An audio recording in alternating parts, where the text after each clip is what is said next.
This podcast contains adult language and content. The stories in this show can be disturbing and frightening for some. Listener discretion is advised. If you have a story to share, send it to letsnotmeetstories@gmail.com. Enjoy the show. My name is Andrew Tate, and this is Season 5, Episode 16 of Let's Not Meet, a true horror podcast.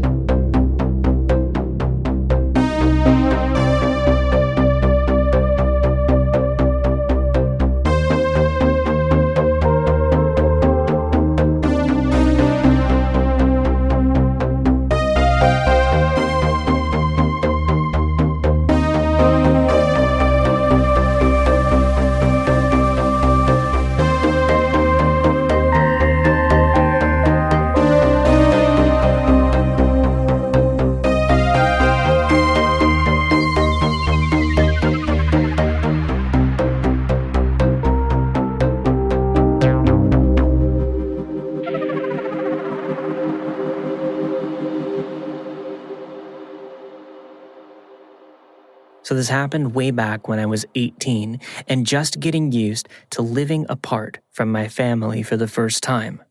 I was a freshman in college at UC Santa Cruz. If you've never seen this school, then here's some quick background on the layout of the campus as it features prominently in the story. The dorms and buildings are interspersed across the campus in groupings that are nestled within what is basically forested areas of redwood trees and other fauna. Some areas are more dense than others, but the campus is known for this, and it made for a very beautiful place to go to school. A few months into my freshman year, I had gone from my dorm to my friend's dorm across campus. On the way there, I had taken one of the campus's buses to get me close enough, and then I walked the rest of the way myself. However, I stayed rather late into the night playing games, talking, and taking part in another substance that I was still very new to, and overusing, to put it lightly. This was a Friday, so I reasoned that it was okay to overdo it on the weekends since I was normally a very good student. And what was the point of being young in college if you didn't have some fun every now and then? I don't quite remember the time, but I believe it was about 2 a.m. or so when I left my friend's dorm. The buses had long since stopped running, and I had a ways to go to get from her dorm to mine. I've always prided myself in having a good sense of direction. I've traveled a lot with my family throughout my life, and it taught me how to read maps quickly, never look lost on the outside, and think on my feet. In the first few weeks of school, I had memorized most of the campus map, so I had a good notion of which way that I needed to go. The only problem was the quickest way back was to cut through some rather heavily wooded areas of the campus. Those areas were not well lit, and I didn't have a flashlight on me aside from the light feature on my phone. After weighing my options for just a moment, I decided the quickest way back was best. In my extremely high state of mind, I reasoned that if early man could navigate the woods at night by moonlight, then I probably could too. Side note, I'm a female, barely 5'4", and I have never been able to move quickly. I'm built for strength, not speed. To say this was a bad decision is an understatement. I set off with an overabundance of enthusiasm and even sang a few Beatles songs as I went. New students had been told repeatedly at the beginning of school that mountain lions were a very real threat and a possibility on campus, and although attacks were rare, it was still in our best interest to remain out of the woods at night. If we did have to venture in there, however, we were cautioned to try and make our presence known by making noise. Usually, that would be enough to scare off one of the big cats before we even saw them. There were plenty of deer around, and they knew enough about humans to generally avoid us. I had hoped my singing and heavy footfalls were doing the trick as I made my way towards my dorm. Maybe 10 minutes into my walk or so, I began to get the sense that something or someone was watching me. My singing faltered, and I slowed my pace as I turned my head to see if I could spot any movement. It was too dark under the tree cover to make out much past a few feet in any direction. I kept walking, but I stopped singing and strained my ears to listen. The distinct sound of leaves and twigs snapping behind me nearly had my heart pounding up into my throat immediately. I tried to calm myself and reason that perhaps it was just another student. A mountain lion wouldn't make that much noise, would it? I turned around and kept trying to walk backwards at the same time, but nearly tripped over roots and rocks as I did so. Even in the pitch blackness of the woods, I could still sense something out there behind me. "Hello?" I finally asked. "Is someone there?" I felt like one of those dumb co-eds from a horror movie my friends loved to watch. There was no answer to the question, and my stomach started to drop. That wasn't a good sign, was it? If I had been following someone on campus in the dark, I would have let them know if they asked. Why wouldn't they respond? "Hello?" I tried again, stupidly. "Are you heading to North Campus?" Again, silence. Now my guts are twisting into knots. Wait, calm down. Maybe I had imagined the noise. Maybe I was imagining the feeling, too. I was high as a kite. Wasn't paranoia a side effect of THC for some people? Yeah, that had to be it. I studied my breathing and set off towards my dorm once more, but kept a brisk pace. If I could just get back fast enough, I could crawl into bed and laugh about this in the morning with my roommate. But as soon as I took off, I heard it again. The crunch of leaves and the sound of footsteps. They were unmistakable now. Shit, what the hell am I going to do? The closest building at this point would be one of the dorms up ahead, but there was still some woods between me and that safe space. If someone jumped me now, I doubted anyone would hear me. Should I call someone? Who could I call? My parents lived over 400 miles away. The local police were off campus at least 10 minutes from being able to drive here, full speed, much less find me in the trees. A lot could happen in 1 minute, much less 10. Without thinking, I veered left and suddenly decided to head for the road that wound through the campus. At least that had streetlights. Didn't some of those lights have emergency call boxes? And did they call campus security? I couldn't remember. Whoever was behind me must have guessed what I was doing because they picked up their pace. I semi-jogged at this point until I broke through the tree line and onto the sidewalk, then the road itself. I darted to the middle of the road and then began running up the center lane towards my dorm. I pulled out my phone and called a male friend of mine that lived in my dorm. I'll call him Josh. Josh answered almost immediately as he was up, still watching TV. "Can you come outside and meet me on the road?" I asked him, nearly out of breath. I could hear him sit up in his bed. "What's wrong? You're not here? Where are you?" I was nearly in a panic now, as I tried to explain to him what was going on. As I talked, I glanced back and to my right, where the tree line hugged the sidewalk. I saw someone moving along just beyond the trees, nearly keeping pace with me.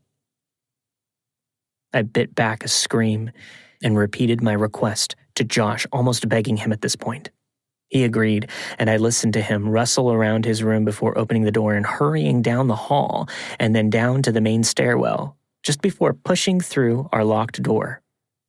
It required a keycard to get in. "Shit," Josh hissed. "I left my keycard. Please tell me you have yours." I was nearing our dorms now, and I could see the lights from the side of the building. I was so tired at this point but I pushed with the last bit of energy that I had to sprint up the small hill towards Josh, who was standing outside our building in just a t-shirt and basketball shorts. He turned to me, bewildered, and I yanked my key card out from my back pocket. He mentioned for me to go inside, but instead of following me, he rushed past me, down the hall, and disappeared into the woods. Now, I did scream, but in fear for Josh's safety. He was a big guy, around 6'2", with a semi-solid build, but I had no idea who was out there. They could have a knife or worse on them. I hovered near the door watching the trees where Josh had entered, but glancing around the courtyard as well, just listening. After what seemed like hours, Josh jogged around the opposite corner of the building. I heaved a sigh of relief before snapping at him. "What the hell were you thinking?" He shook his head as he caught his breath and then explained, "Sorry, that was just instinct. As you came up the hill, I saw them." Well, I saw kind of an outline past the trees, and I just got so pissed. Who stalks someone through the woods like that? Fucking asshole. "Did you find them?" I asked, almost afraid of the answer. Josh shook his head again. It was definitely a guy, but he was wearing dark clothes and he moved way too fast. Sorry. I thanked Josh profusely for his help, and he walked me to my dorm before returning to his. I reported my incident to the campus security the next day. I knew there wasn't much that they could do for me, but at the very least, I wanted it on file in case something did happen to someone later so a pattern could be established. I wish I could say that was the first or last time I was harassed by a male, but unfortunately, it wasn't, and my encounters actually got worse from there. This one seems the most frightening to me, in a lot of ways because I never saw their face, and I still don't know what they wanted or what they would have done if they had gotten the chance out there in the dark of the redwood trees. So to the creepy guy who stalked me in the woods of the Santa Cruz Mountains all those years ago, let's not meet.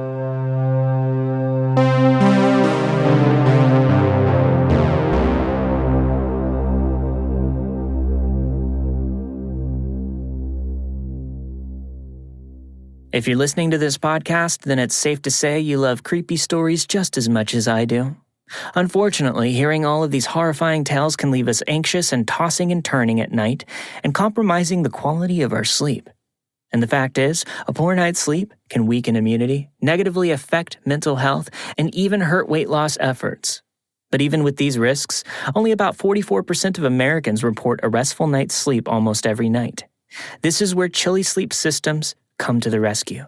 Chili Sleep makes customizable, climate-controlled sleep solutions that help me not only get a better night's sleep after recording an especially eerie episode like this week's episode, but it's also improved my entire well-being. Chili Sleep makes both the Chili Pad and the Ooler, innovative, hydro-powered solutions that fit over your mattress to control your bed temperature and trigger deep sleep.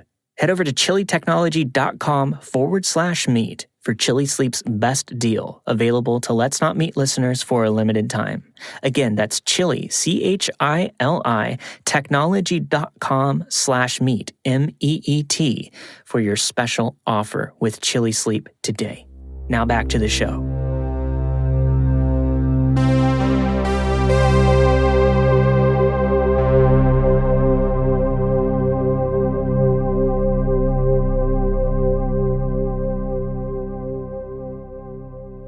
I've listened to this podcast for a while now.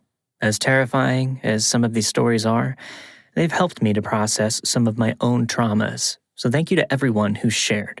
And that's why I'm doing this. I hope it might be helpful for someone else. This happened to me when I was 18 or 19. I'm a woman. I was in college at the time and lived in a suburb about 20 minutes outside of the main city. To get to school, I had to drive to the train stop and then take the train downtown. At the time, I had classes 2 days a week from probably 9 to 3 p.m. I was on the train home one day and on the phone with my boyfriend. The stop that I had gotten off on was at the mall. From the mall, you go upstairs or an elevator to a large bridge that takes you across the highway to the parking lot where you park. I got off the train and noticed a man in all black immediately. His hood was up. I went up the stairs and walked across the bridge. I had taken notice of this man, but I wasn't concerned and was focused on my conversation with my boyfriend. I got down the stairs on the other side of the bridge. My car was at the far end of the parking lot because most people got on the train early before me and leave before me. So there weren't a lot of cars on the way to mine except for right in the front. I noticed that he was still behind me, and there weren't any cars on the way to my car by the time I had walked through the parking lot. And that's when I said, "Someone is following me," to my boyfriend. He was immediately concerned and asking questions. I turned around and knew what was happening when we locked eyes. I started running. He started running. I'm not saying anything to my boyfriend because I'm focused. I got to my car, opened the door, sat down, and tried to shut the door. I wasn't fast enough. He got to the driver's side and held the door open with his other hand on the car. My boyfriend was screaming through the phone at this point because I hadn't answered. I locked eyes with this person again. He was in all black, hood up, pale skin, with dead eyes. We were in that position for probably 20 seconds, just in silence. I didn't realize how serious the situation was at that time.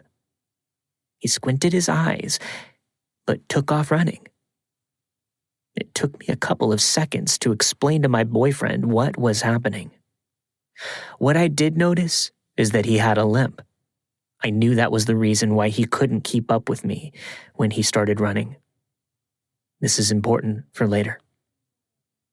I went home. I lived with my parents at the time, and they were furious and just as scared as me. We talked about having my dad or boyfriend sit on the train and watch to see this happen again. We decided against it because we didn't know who this person was and if they had a weapon or something. My dad bought me a baton, a taser, and mace. I didn't ride the train for a week and a half. Unfortunately, things got much worse, though. I didn't want to waste gas money, and at that age, that was really important to me. On the other day that I went to school, I got off the train. He saw me on Monday, and I think this was Wednesday. He was waiting, though. I was not on the phone this time. I ran up the stairs, and he started chasing me again.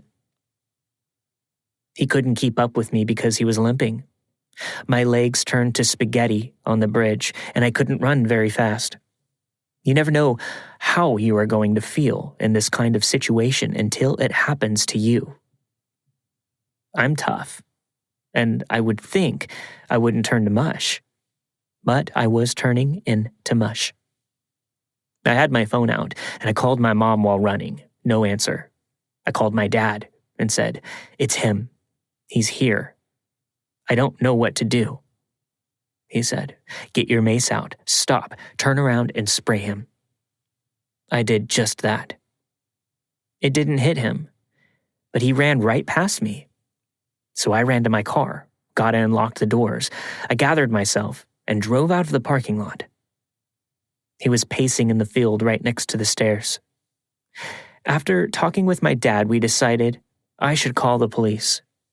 Funny that didn't hit me earlier, right? Your mind doesn't think logically in these situations, or at least mine didn't.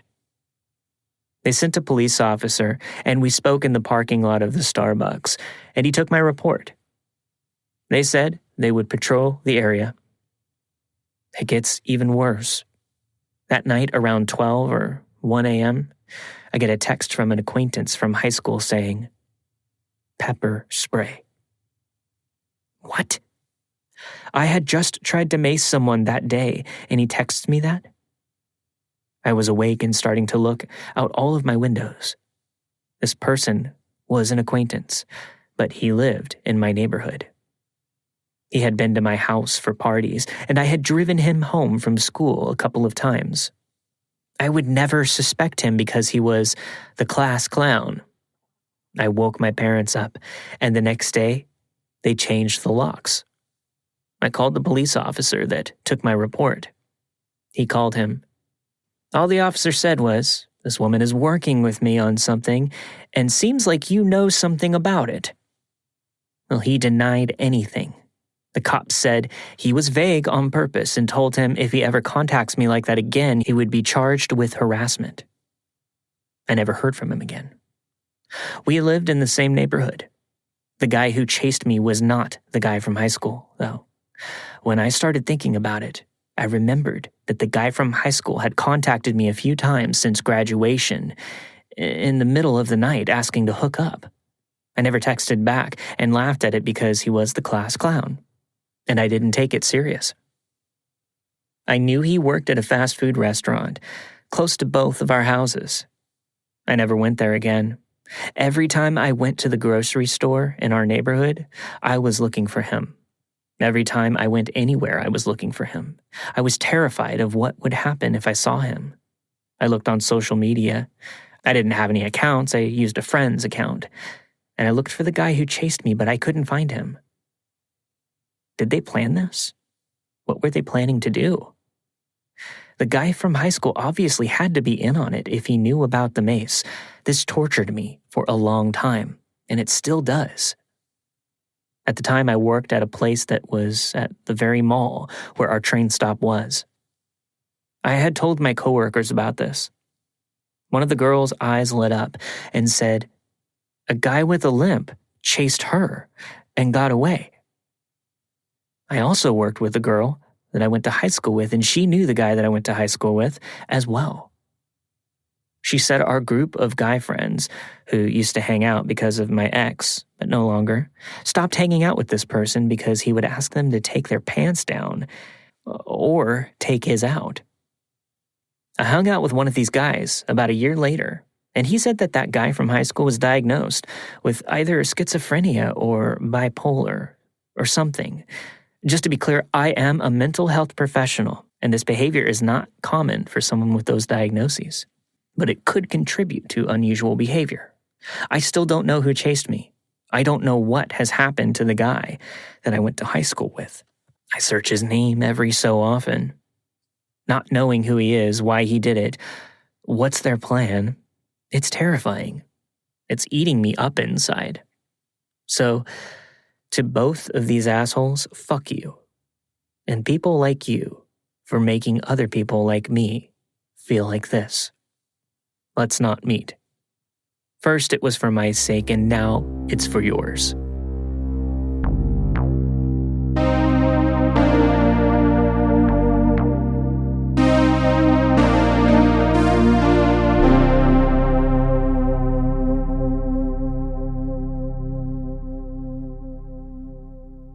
I was 21 years old and had just left my boyfriend. I'll call him Tom. We had lived together for 2 years and had a 3-month-old daughter, so it wasn't a simple breakup. I had to restart my life, basically, so I was living in my mom's basement until I got a place of my own. I didn't have much or any of a social life throughout my whole relationship, so I was trying to regain my bearings there as well. In the age of social media, no sooner does one's relationship status reflect single when a handful of people would come out of the woodwork with messages. At that point in my life, I was still very much a people pleaser, and I wanted to see the good in everyone. Honestly, I wish I were still that way, but the world has proven me wrong so many times since that I approach with much more caution now. Anyway, one day I received a message from a guy. I'm going to call him Tony. I knew Tony's name and he looked familiar, but I couldn't put my finger on where. He messaged me with the typical, "Hey beautiful, how are you?" And I responded with some typical, "Good, and you?" A bit more small talk, and it came to light that I knew who he was through my recent ex. They worked together. He went on to tell me that I was too pretty for him and that he always thought I could do better. 30-year-old me sees all the red flags, but 21-year-old naive me just went along with it. Now, I didn't trash talk my ex to him, as that's never cool. But I thanked him for the so-called compliment and went on. He then asked me if we could hang out one day. Again, I was trying to regain my social life, as well as fill my time with anything that I could on my days that my daughter was at my ex's. I agreed in the same nonchalant way that he asked. He asked if that weekend worked. I told him that I had work, which was true. I was a single mom at the time, so I was working 2 jobs to try and save for my own place. So he asked about the following weekend. Same story. I had to work my second overnight job. This went on back and forth for a bit, and every date he suggested was a strike. Then suddenly something switched.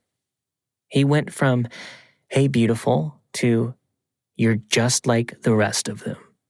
You're a tease and a whore. No wonder Tom left you. You just want to lead people on and never follow through. I hope you never find happiness. You don't deserve it, you slut." I was blindsided. Mind you, I may have met this guy in passing maybe once. Other than that, he just knew my ex. I couldn't believe the sudden change and immediately thanked my crazy-ass work schedules for letting me dodge that massive bullet. The next day, I was talking to Tom during my exchange of our daughter. I asked what he knew about Tony and let him in on the conversation that I had with him. Tom sighed and said, "Please don't. It has nothing to do with us, but he's unstable and I've heard a lot of horror stories about him. He's bad news." I agreed and told him not to worry. I wasn't going anywhere near him. A few days go by and Tony messages me again. I didn't know the power of blocking people just yet. He asked me if I was free the following Saturday. I'm sorry, what? He still thought I was going to meet him for a drink? Absolutely not. I then figured out how to block him and called Tom and told him. I was a little shaken up, even if I didn't know why. Tom repeated himself basically and said that he would handle it. We were on pretty good terms considering. We were learning to co-parent and trying to do the friends thing. The next day, Tom called me and said he had a conversation with Tony at work. He made it seem like it was his idea and delivered it like a, "I really don't want you dating my ex" type thing instead of a "you scared the shit out of her" thing. He told me I shouldn't have to worry about it. And he was right. I didn't hear from him again. The following Sunday, the day after Tony had asked one last time for a drink, Tom called me. I could tell something was off in his voice. I had my daughter, so I knew it wasn't about her. I calmly asked, "What's wrong?" He went on to explain to me that Tony had been arrested in the middle of their shift. I asked why, and he went on to say that from what he could gather, it had to do with a girl. After the story came out in the news, we found out that the night he asked me to go out with him, he had raped and brutally beaten a girl, then left her for dead in the street. I was in shock. I started crying because I know how close that was to being me. I thanked Tom over and over for standing up for me. I know that even 21-year-old naive me wouldn't have agreed to go out with him after he called me such awful things, but if there's something I can guess about rapists, is that they don't care about consent. He was convicted and put in jail for the crimes, and I do believe the girl made a full recovery, physically. I couldn't tell you if he's been released yet, but I really hope he hasn't. Either way, creepy, overreactive guy who clearly can't get a woman to like you, let's never meet.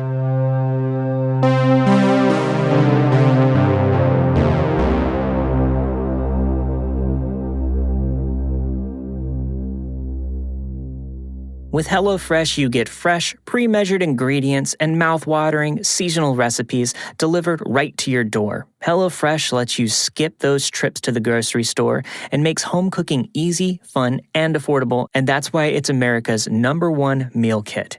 HelloFresh cuts out the stressful meal planning and grocery store trips, so you can enjoy cooking and getting a dinner on the table in about 30 minutes or less. HelloFresh offers over 23 recipes each week, featuring a range of flavors, cuisines, and ingredients that you'll never get bored of.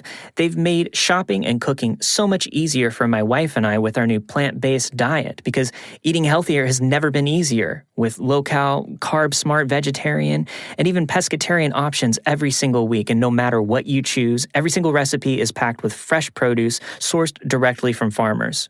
And everything that came in my box was super fresh. It looked like I came home from the farmer's market that day.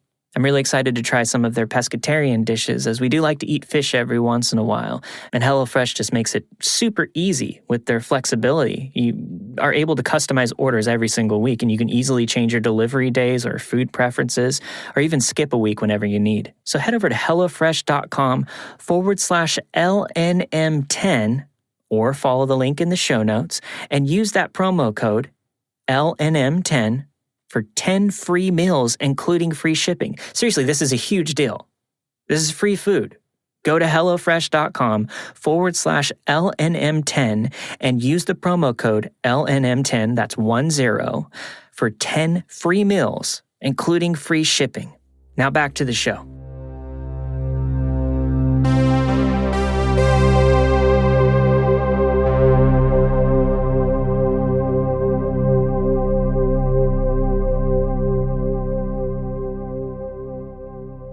My name is Mina.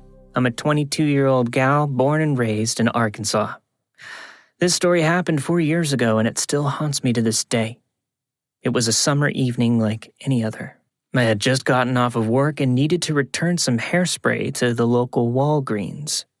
I was driving on the right side of a double-laned roundabout when all of a sudden, a truck drives up next to me and starts with your typical degrading catcalling. Though my window was down, I pretended not to hear him. In my experience, acknowledging this kind of behavior only escalates things further. However, it starts to go on for an uncomfortably long time, so I devise a new plan.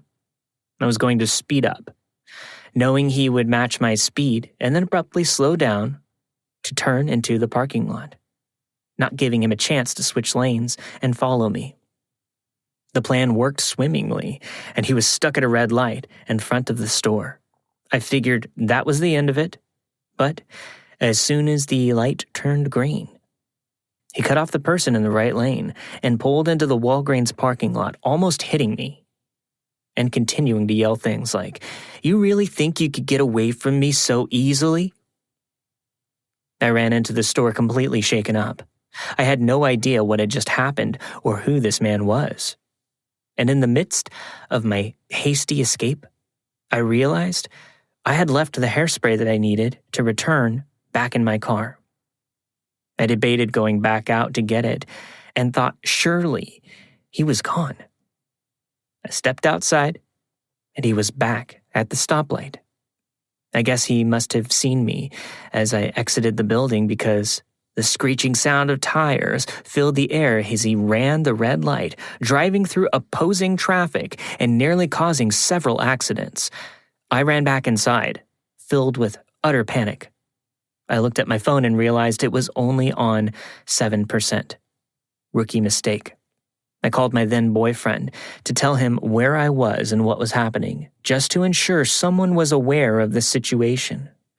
Afterwards, I ran to the checkout clerk to explain what was happening and asked if anyone could escort me to my car.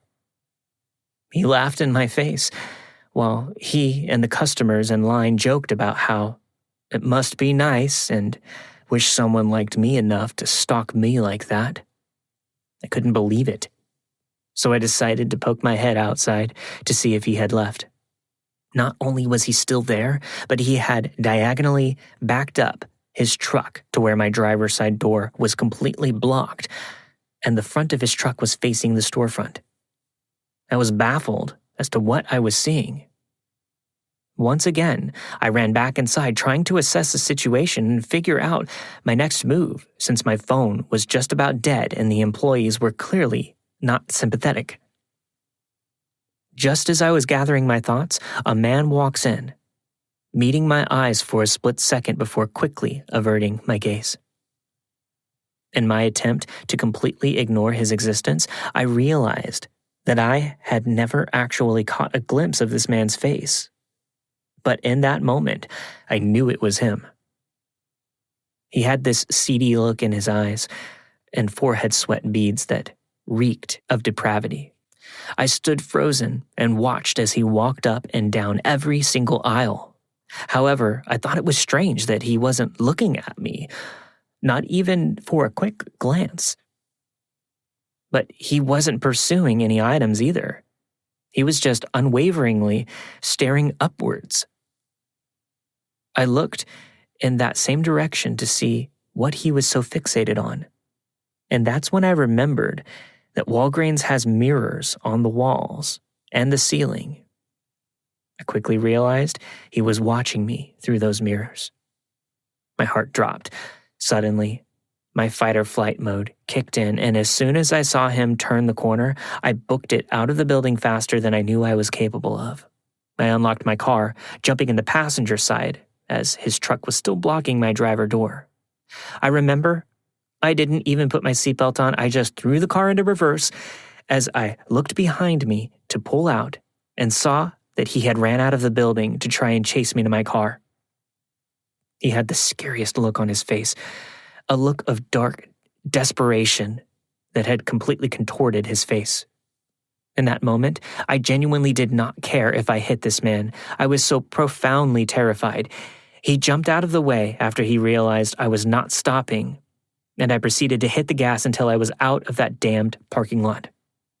Now, I was so hysterical that it wasn't until I was well on the interstate that I realized the piece of shit had somehow managed to follow me. At this point, I think I blacked out, and Dale Earnhardt took over my body because I sped and weaved my car through traffic like my life depended on it. I still don't know how I didn't get pulled over. Hell, I wish I had. Maybe he would have left me alone sooner if he had seen some flashing lights. But I somehow eventually managed to evade him. I drove to my best friend's house and sobbed, grateful to be in the arms of a loved one. Afterwards, I had debilitating nightmares for 2 weeks and didn't drive with my windows down nor go anywhere alone after dark for months. I couldn't help but think, what if I had been just a little bit slower getting to my car? And what would he have done if he had caught up to me? And damn it, I never did get to return my dang hairspray. Anyways, I refuse to live in fear, but I would be lying if I said that the memory of that night didn't go through my head every time I pull into a parking lot. So to all of you listening, remember to be alert, be safe, and say a big fuck you to obligatory politeness. Oh, and to the sketchy-ass redneck, as well as the shitty Walgreens employees who laughed at my plea for help, let's never fucking meet again.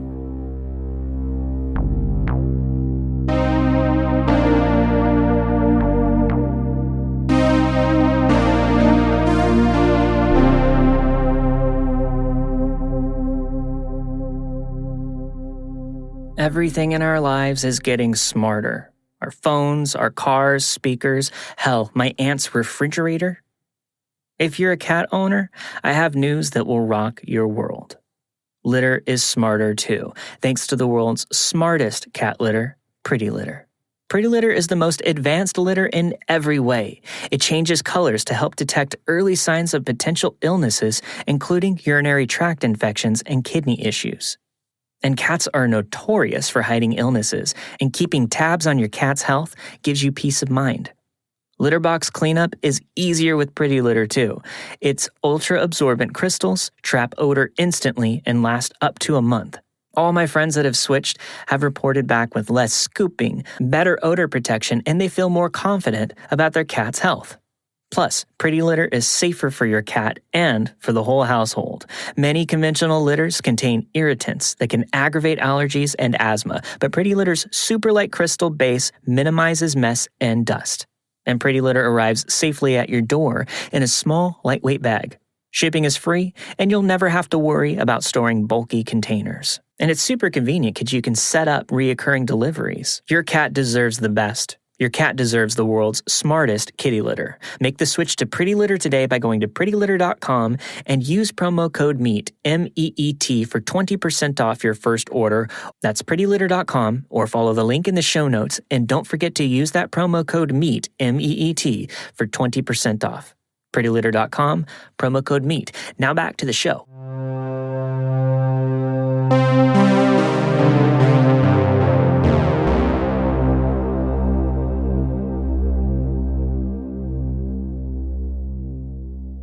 My sister and I are big fans of your podcast. The stories always remind me of my own Let's Not Meet stories. So I thought I'd share one. In 2018 to 2019, fresh out of college, I got my first job as a news reporter at a county newspaper in a small coastal town of Texas.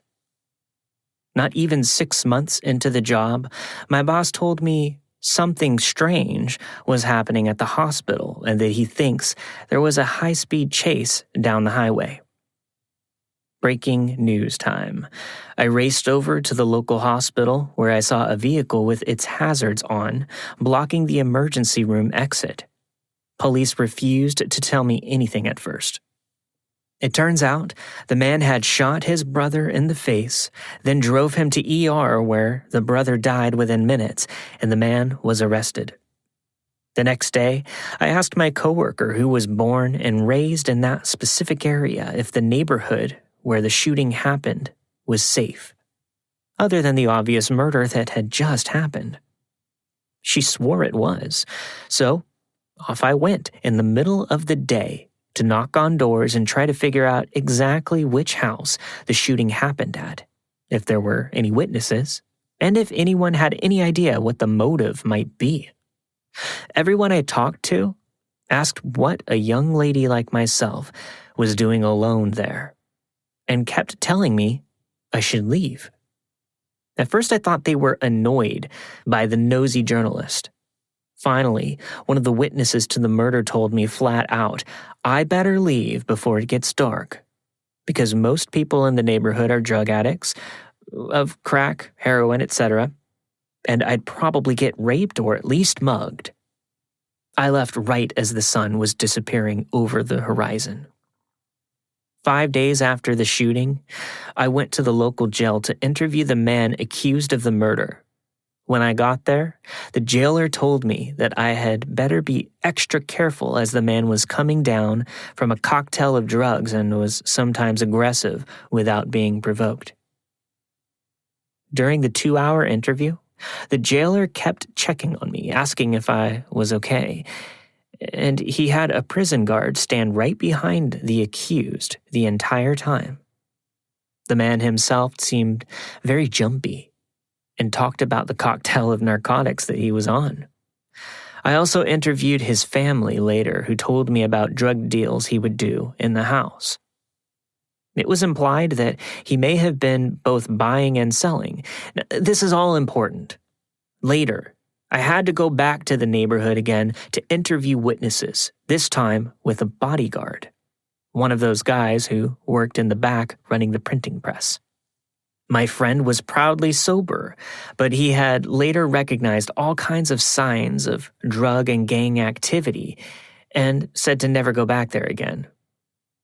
The same day, the attorney general of the county called my boss and cussed him out for sending me there not once but twice, reminding him he has a daughter my age. Ultimately, it seemed the man who shot his brother was just high as a kite and had grown paranoid from the excessive drug use. A few weeks after the investigation was published in the paper, I got a call to the landline at the office. The man on the other end said, in a seemingly panicked tone, that he had more information relating to the murders that he thinks I should know. I said I could meet at a coffee shop, and he said, "Actually, could you come get me?" I was taken aback. "I'm sorry, sir, I can't do that, but we can meet at a coffee shop." He sounded more panicked. "You have to come get me, please. Someone is trying to kill me. But if you come, I can tell you so much." I started writing the conversation down now. "Sir, I can't come get you. If that's the case, I would be in danger too. But let me call 911 for you." The man seemed a little irritated now. No police. You can't trust the police. You don't understand. Someone is coming, and they're going to kill me. Please, can you help?" I stated again that I could call the police for him, but that was it. If he could just tell me where he was, I could send emergency services. He started acting weird now. He didn't want to tell me where he was, and finally told me the name of a town that was over an hour away. Then he hung up. Immediately, I called the head of the county's narcotics task force. I read back to him the conversation that had just occurred. The head of the NTF cut me off. "Do not go out there. You didn't go out there, right? You're not going to meet him, right?" I was surprised. "No, sir, of course not. I'm just concerned that this person might be in danger." The NTF head paused, then said, "Miss, from my professional experience, I believe he was trying to lure you out somewhere to try and kill you." I was stunned. Kill me? Why? The little dominoes started falling into place in my head. My grip on the phone was white, and I started shaking. The NTF head assured me I did the right thing by giving him the information, and the call ended. For the remaining 6 months that I worked on that job, I couldn't sleep. I had severe hypervigilance. I was constantly checking to make sure the windows and doors of my place were locked. Incidentally, I had just moved to a new place, but still, it was a small community. My name and face were both public. I jumped at every little thing. I had nightmares, and to clarify, I couldn't even publish any of the details about the possible drug dealing going on in the community since there weren't credible sources to back it up.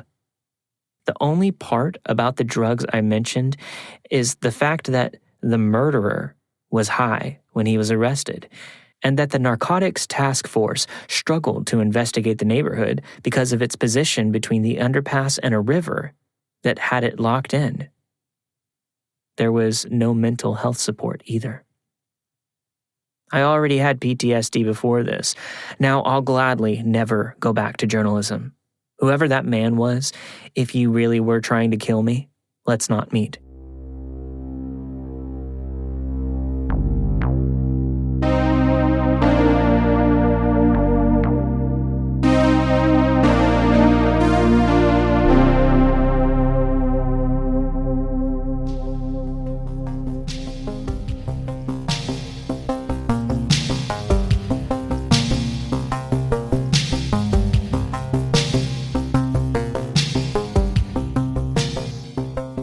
We have an exciting event coming up towards the end of March. I believe it's March 27th. Yes, March 27th at 7 p.m. Pacific Standard Time. We're going to be doing another live stream event. It'll be the Season 5 finale of Let's Not Meet, a True Horror podcast. All of our friends are coming back to tell a story on video. We're all going to be there for chat, to hang out with everybody and have a great time. It's going to be, again, 7 p.m. Pacific Standard Time over at twitch.tv/Pizza Tate. I know it's a little silly. We changed the URL and screen name since the last time we streamed one of these finales live. I use the channel mainly for video games, and I didn't want anybody coming over there confused as to why I'm not telling creepy stories and I'm just playing Nintendo and cussing all night. So follow the link in the show notes and follow me on Twitch. Again, that's twitch.tv/Pizza Tate. And join me on March 27th at 7 p.m. Pacific Standard Time with Shelby Scott of Scare You to Sleep, Sora Narnia of Knife Point Horror, Sapphire Sandalo of Stories with Sapphire, as well as Christine Schaefer of And That's Why We Drink. We're all going to be there. It's going to be a really great time. don't miss out. Thank you for listening to this episode of Let's Not Meet, a true horror podcast. This week you have heard Stalked Through the Woods by Pretzel Bites 17. A story from a listener that asked to remain anonymous. The time I avoided what could have been the worst date of my life. By listener Sarah. Tales from the Seedy South by Mina Adams. And finally, That One Time Murder Led to More Murder by listener Agnes M. All of the stories you've heard this week were narrated and produced with the permission of their respective authors. Let's Not Meet, a true horror podcast, is not associated with Reddit or any other message boards online. As always, if you want to hear that story on the show, send it to letsnotmeetstories@gmail.com. And if you want to get bonus episodes every single week, a sneak peek at all of the upcoming podcasts, as well as other bonus material and exclusive merch, head over to patreon.com/Let's Not Meet podcast to support the show and join today. I'll see you guys next week for a brand new episode.